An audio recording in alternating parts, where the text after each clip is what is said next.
Beauty Gold vous présente le journal.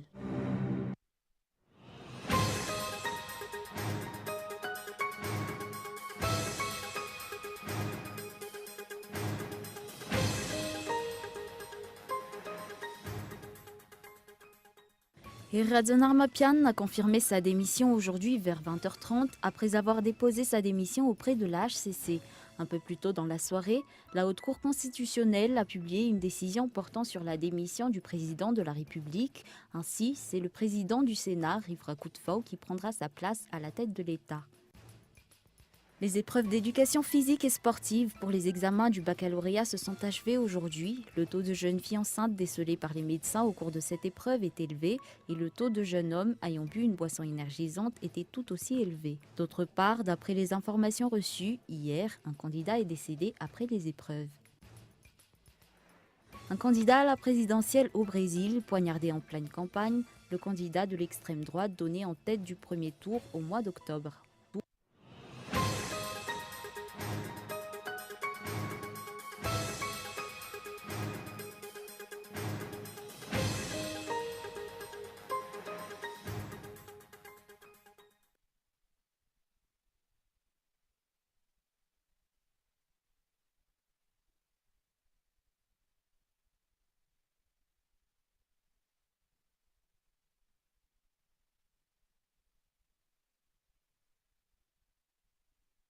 Bonjour à tous et merci d'être fidèles à ce rendez-vous avec l'actualité en français sur Cool TV.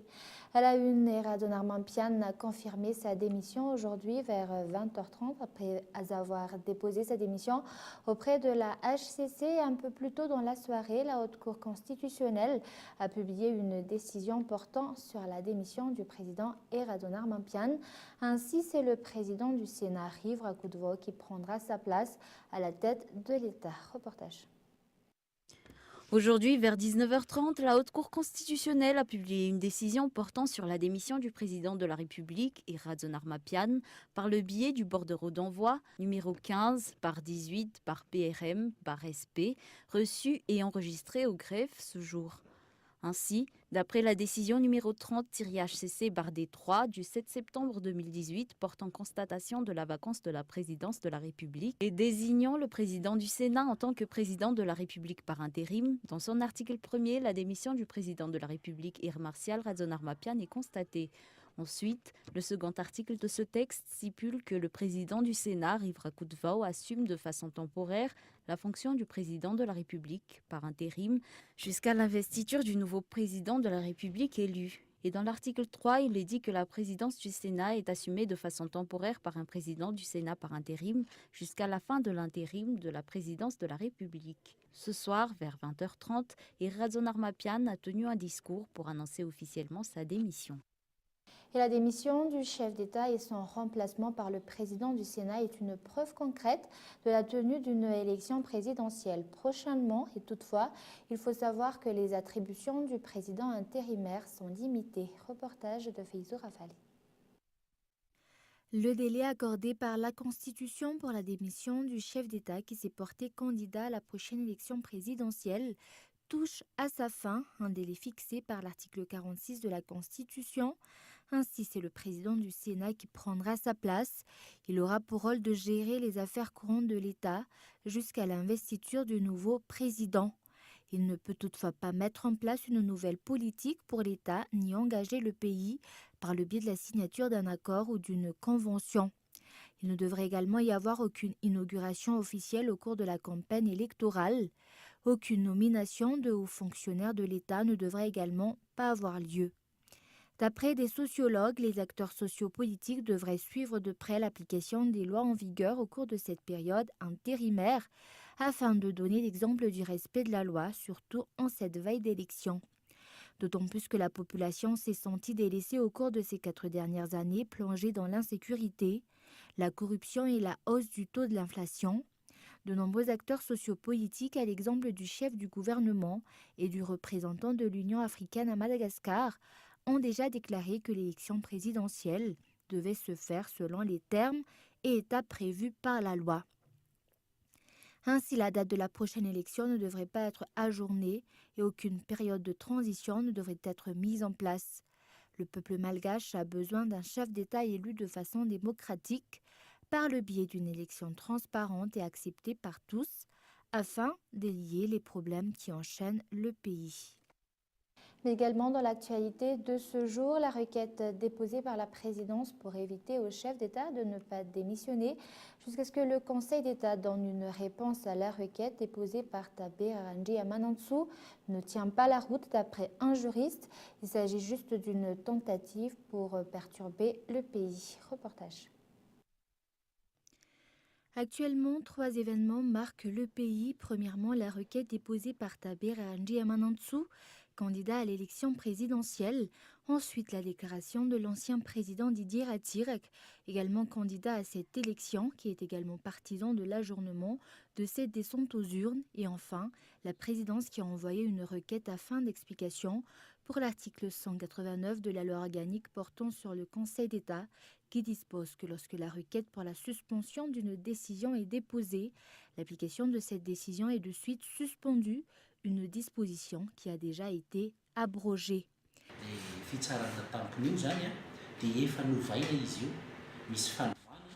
L'article 189 de la loi organique portant sur le Conseil d'État a déjà été abrogé. Cette abrogation a été faite pour éviter qu'une requête soit déposée par une personne qui n'ait aucun véritable motif pour une suspension et que la requête déposée sans véritable fondement ait un impact sur une décision. Ainsi, actuellement, la suspension d'une décision n'est appliquée que si le tribunal ne le décide. L'article sur lequel la présidence a basé sa requête n'est donc plus applicable. Les termes de l'article 46 de la Constitution est clair. Si le chef d'État se porte candidat à la présidentielle, il doit déposer sa démission au plus tard 60 jours avant la date du scrutin présidentiel. Tout ce qui va outre cet article est une tentative pour perturber le pays. La Constitution ne stipule nulle part que si une requête est déposée, cette décision sera suspendue. Les 60 jours restent 60 jours et ce délai prend fin aujourd'hui. Donc selon moi, toute tentative de passer outre ce texte est juste un moyen de maintenir sa place au pouvoir et une manière de semer le désordre. Pour rappel, ce matin, la présidence a déposé une requête à fin d'explication auprès du Conseil d'État afin que le chef d'État ne soumette pas sa démission tant qu'aucune réponse n'aura été donnée à la requête déposée par Tabir Ranji Amanantsou. Cela signifie que le chef d'État et ses partisans cherchent par tous les moyens une solution pour conserver leur place par peur du jugement du peuple malgache, selon l'opinion publique. Et sur un tout autre sujet, les travaux de construction dans la zone de recasement d'Ankournjan Ouest et l'arboretum d'Ambadbe se poursuivent malgré les ordres de suspension émis par différents ministères. Aujourd'hui, les ouvriers sur place ont tenté de dissimuler les travaux aux journalistes de Cool TV FM. Reportage. Comme constaté sur ces images, les travaux au niveau de l'arboretum d'Ambadbe se poursuivent et aujourd'hui, d'après une enquête menée sur place, des engins et des ouvriers sont encore présents sur place malgré la suspension ordonnée par le ministère de l'Environnement. Pour rappel, le 24 janvier 2017, l'arrêté ministériel numéro 1280-2017-1-DGAT-DGAT-développement, signé par le ministre responsable à l'époque, a classé cet arboretum comme zone de préservation environnementale en milieu urbain. L'article 4 de ce texte interdit clairement toute exploitation et travaux sur cette zone. Le 18 avril 2017, l'arrêté ministériel a été publié numéro 9101-2017-1-SG-DGAT-OAT a exigé la fermeture de l'arboretum d'Ambadbe à cause du non-respect de l'interdiction de construction et du non-respect de ce lieu comme étant zone de préservation environnementale. Pour rappel, il y a une semaine, le ministère de l'Environnement a demandé la suspension des travaux effectués par une entreprise au niveau de l'arboretum. Une plainte a également été déposée auprès du Conseil d'État par un responsable de ce ministère par rapport à ces travaux le 12 mai dernier. Et pourtant, actuellement, ils reprennent. Cet arboretum est considéré sur le même pied d'égalité que le parc de Tsimbazaz. Alors comment une vente ou une location de ce lieu a pu se faire? Dans cette même optique, une construction à Tsimbazaz serait-il alors autorisée? De même, dans la zone de recasement à Kourandjan-Ouest, la construction se poursuit malgré les nombreuses demandes d'explications au niveau du ministère de l'Aménagement du Territoire concernant cette affaire. Aucune construction ne doit pourtant être faite sur les zones de recasement, puisqu'ils sont destinés à héberger la population lors des catastrophes naturelles. Si un journaliste s'est rendu sur place aujourd'hui pour tenter d'obtenir de plus amples informations, les responsables, lui, ont interdit de filmer et la visite a fini par des jets de pierre sur le matériel du journaliste. L'opinion publique se demande qu'en est-il de la surveillance des zones de recasement à Madagascar. Et avant de passer aux actualités internationales, les épreuves d'éducation physique et sportive pour les examens du baccalauréat se sont achevées aujourd'hui. Le taux de jeunes filles enceintes décelé par les médecins au cours de cette épreuve est élevé et le taux de jeunes hommes ayant bu une boisson énergisante était tout aussi élevé. Reportage. Pour la région d'Analamang, les épreuves d'éducation physique et sportive pour les examens du baccalauréat se sont achevées ce jour. Pour le stade de Mahamasne, qui regroupe 2 centres d'examen, comparé à l'année dernière, outre les problèmes de convocation, l'augmentation du nombre de jeunes filles enceintes décelées par les médecins, un taux qui atteint plus de 50% des candidates.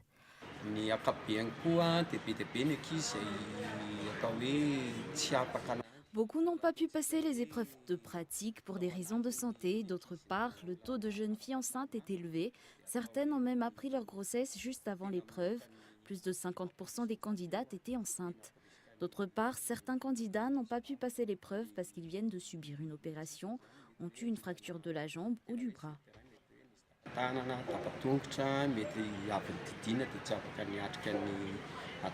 Outre cela, de nombreux candidats ont également eu recours à des boissons énergisantes, d'après les explications d'un professeur d'éducation physique.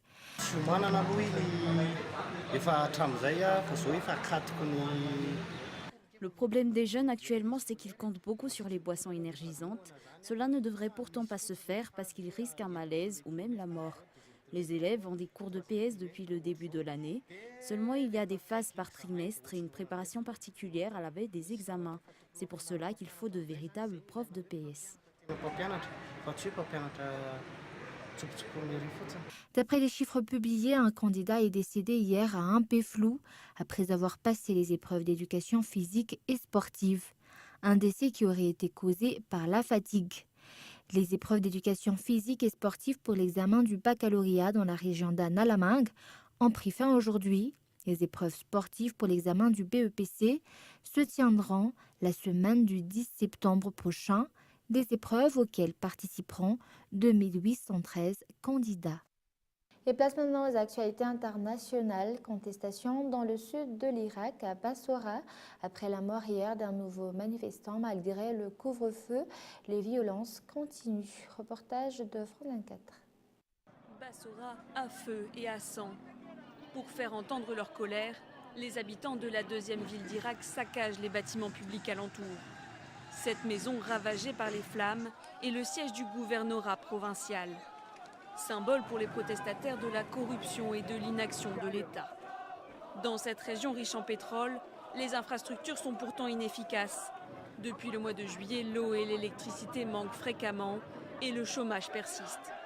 Une situation que les habitants ne supportent plus. Nous les manifestants, nous mourons de faim. Non, n'applaudissez pas. Je jure que je n'ai pas de lait chez moi et que je suis venu pour réclamer mes droits. Dans les rues de la ville, des tirs ont été entendus, causant la mort de plusieurs manifestants. Ces derniers mois, la situation sanitaire de la province de Bassora s'est aggravée. En quelques semaines, la pollution de l'eau a conduit plus de 20 000 personnes à l'hôpital.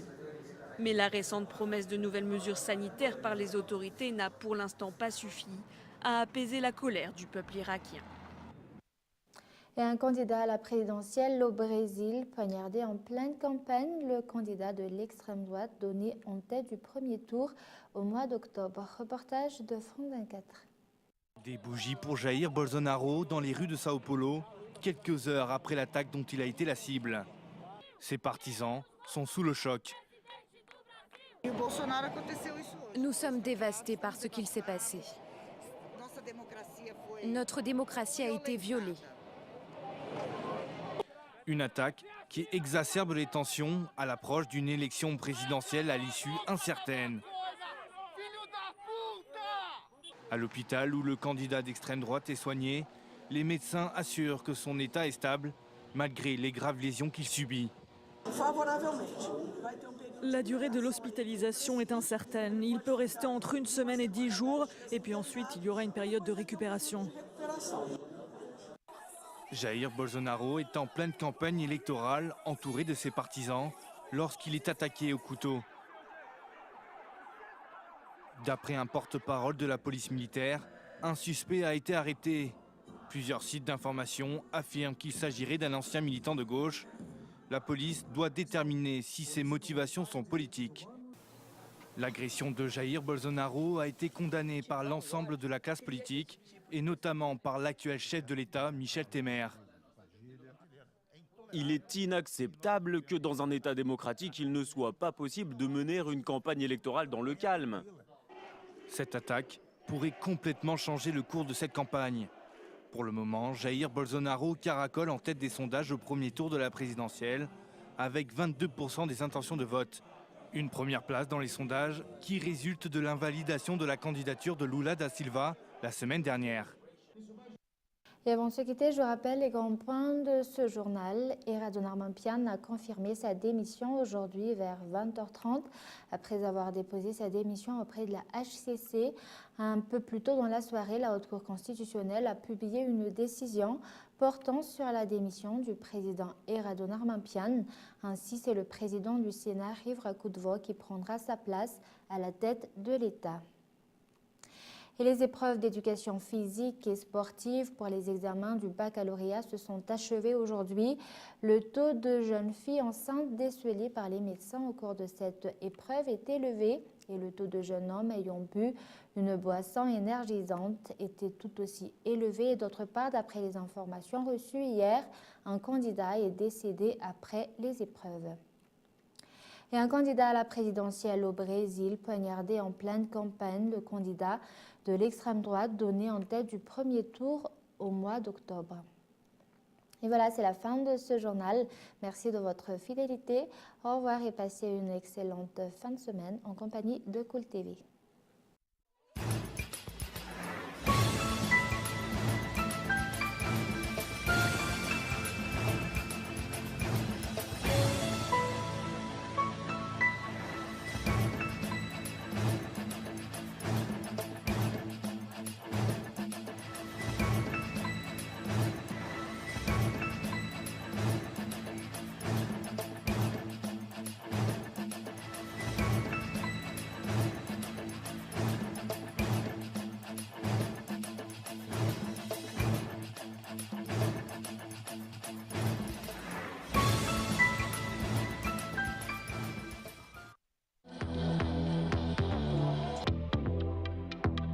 Le journal vous a été présenté par Beauty Gold.